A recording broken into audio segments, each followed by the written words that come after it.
మేము ఇంత కష్టపడి ఈ స్క్రిప్ట్ని ఇలా చేస్తే కంచి చేను వేసినట్టుగా నమ్మక ద్రోహం చేస్తుంది ఎవరు బయట వాళ్ళు కదా, ఎవరు లోపల వాళ్ళే. ఒకరోజు చెప్తాను, అందరూ చెప్తాను ఒకరోజు, నీ ఒకరోజుతో అవ్వదు ఇది.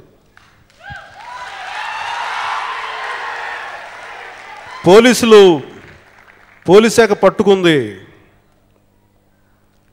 బయటికి కనిపించిన వ్యక్తులే, కానీ దీన్ని పైరసీ చేయమని, ఇది పైరసీ నాకు అనిపించట్లేదు, ఇది కాన్స్పిరసీ. అది this is not piracy, this is conspiracy. దానికి కారణం 2 నెలలు కొద్ది రోజు అంటే ఒక 50 నిజంగా పైరసీ చేయదలుచుకుంటే ఎవరు 50 రోజుల నుంచి 45 రోజులు అలా పెట్టుకొని కూర్చోరు.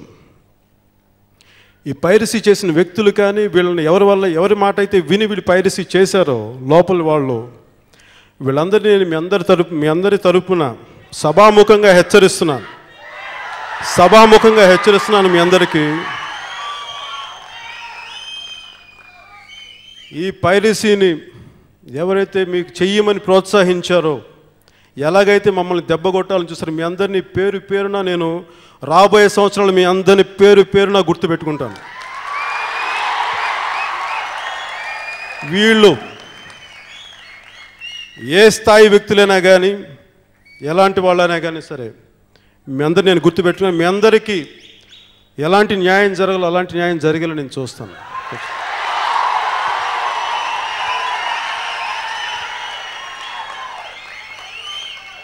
ఈ సినిమా విజయమైందని ఇవన్నీ మేము మర్చిపోతాం అనుకుంటే మటుకు మీరు చాలా పెద్ద తప్పు చేస్తాను. మేము మర్చిపోం.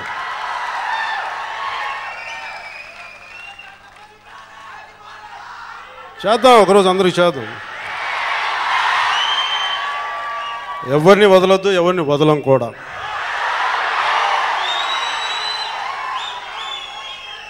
ప్రేమిస్తాం, పడతాం, భరిస్తాం, అవసరమైతే తాట కూడా తీస్తాం.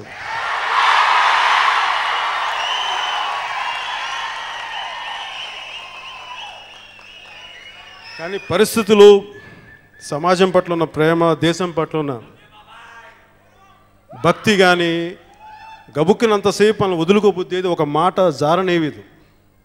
ఇది నిగ్రహం తప్ప చేతగాంతనం కాదు.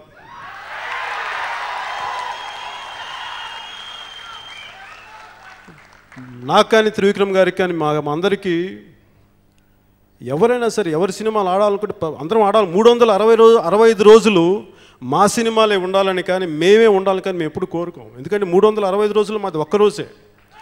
ఇంకా ప్రపంచానికి, జీవితానికి అందరికి కావాల్సింది 364 రోజులు చాలామంది రావచ్చు.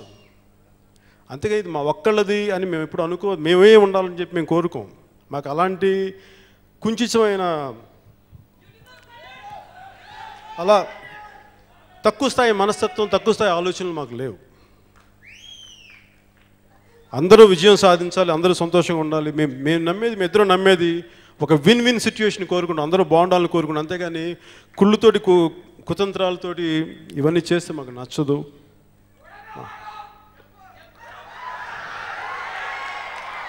ఇలాంటి చిన్నవాటిగా మనం రెస్పాండ్ అవుతాం, చాలా పెద్దవాటికి రెస్పాండ్ అవుతాం.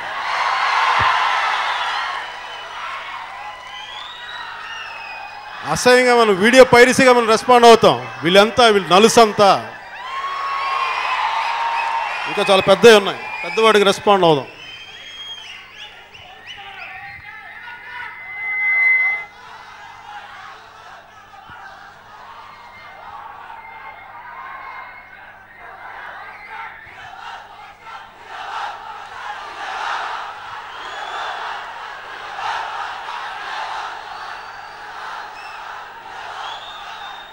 ఒకే ఒకసారి నేను ఎవరిని నమ్మను. వెనక నుంచి ఎవడొస్తున్నాడు, ఏం చేస్తున్నాడు మనకేం తెలుసు, అందుకని చూస్తున్నా.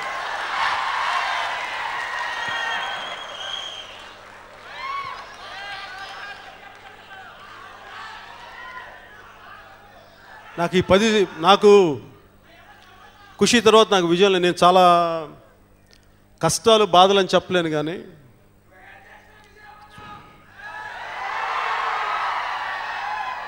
నాకు లోపల ఈ ఈ 10 సంవత్సరాలు నేను కొన్ని సిద్ధాంతాలని, కొన్ని నమ్మకాలని, ఇలా బతకాలి, ఇది రైట్ అనేది నేను నమ్మి వచ్చినోడిని. అంతేగాని బాగా అలా ప్రతిదానికి అలాగా ఒక చిన్న చిగురుటాకులా వణికిపోయే వ్యక్తిని కాదు. బలంగా, చాలా బలంగా భరించగలను ఏదైనా సరే. కానీ ఈ 10 సంవత్సరాలు నేను పెట్టుకున్న సిద్ధాంతాలకి, నేను నమ్మిన నమ్మకాలకి ప్రతిసారి టెస్టే నాకు ఇది. నువ్వు ఉండగలవా, ఈ సిద్ధాంతం నీకు బలం ఉంది, ఇంకా ఉండగలవని ప్రతిసారి నాకు జీవితం నన్ను పరీక్ష పెట్టేది. ఆ పరీక్షల్లో జరిగింది ఇంకొక పరీక్ష, అత్తారింటికి దారేది పైరసీ. మేము నిలబడ్డాం, తట్టుకున్నాం. నాకు ఎందుకు ఈరోజు అది 100 కోట్లు దాటి కలెక్ట్ చేస్తున్నా, నాకు దాని పట్ల ఆనందం లేదు. నాకు ఆనందం దేనికి ఉందంటే, మేము నమ్మిన సిద్ధాంతాలు, మేము నమ్మిన విలువల్ని ఖచ్చితంగా మీరు నమ్మితే, మీరు నడిస్తే మేము జీవితం మీ వెంట ఉంటుంది, మీరందరూ మా వెంట ఉంటారని ఒక నమ్మకమే నాకు దాది 100 కోట్లకి మించింది. దానికి ముందు నాకు ఎంత డబ్బు, మీ అభిమానం ముందు, మీ ప్రేమ ముందు నాకు ఏది డబ్బు కూడా ఏది వెలకట్టలేము. మీ ప్రేమతోటి, మీ అభిమానంతో. నేను ఒకే ఒక వాక్యంతో ముగిస్తాను.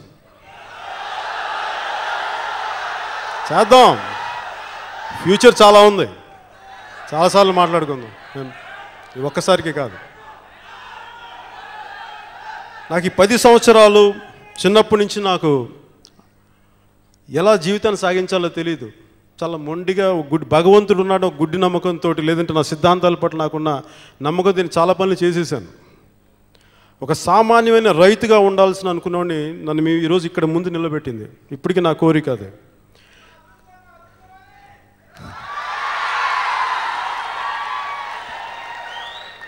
నాకు కష్టకాలంలో కానీ ఎలాంటి ఇబ్బందులు వచ్చినా నేను శ్రీ దేవరకొండ బాలగంగాధర తిలక్ పద్యంలో, కవితలోని కొన్ని వాక్యాలను ఎప్పుడు రీకలెక్ట్ చేసుకుంటూ ఉంటాను.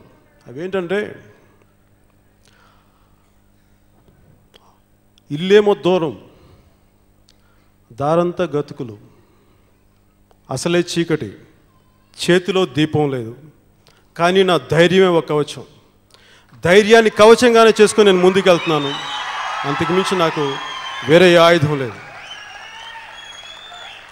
మీ అందరికీ మనస్ఫూర్తిగా, మీరే లేకపోతే ఈ అథారిటీకి దారేది ఇలా రాదు, ఇలా జరగదు. మీరు చూపించినంత నైతిక విలువలు, మీరు చూపించినంత నిగ్రహం చూపిస్తే ఈ సమాజం, మన దేశం చాలా ఉన్నతమైన స్థాయికి వెళ్తుంది. అలాంటి దేశం, అలాంటి సమాజం రావాలని కోరుకుంటూ, మీ అందరికీ మనస్ఫూర్తిగా కృతజ్ఞతలు చెప్పుకుంటూ సెలవు తీసుకుంటూ,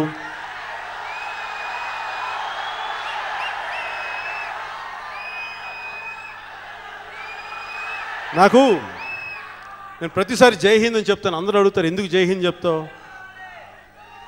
అది నా దేశం పట్ల, మన నేల పట్ల నాకున్న ప్రేమ.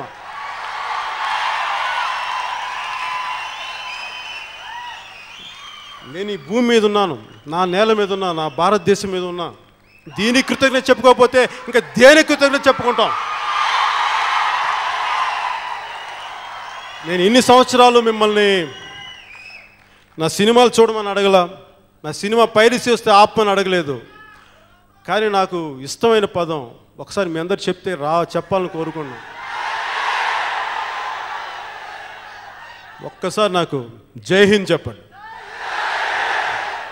జై హింద్.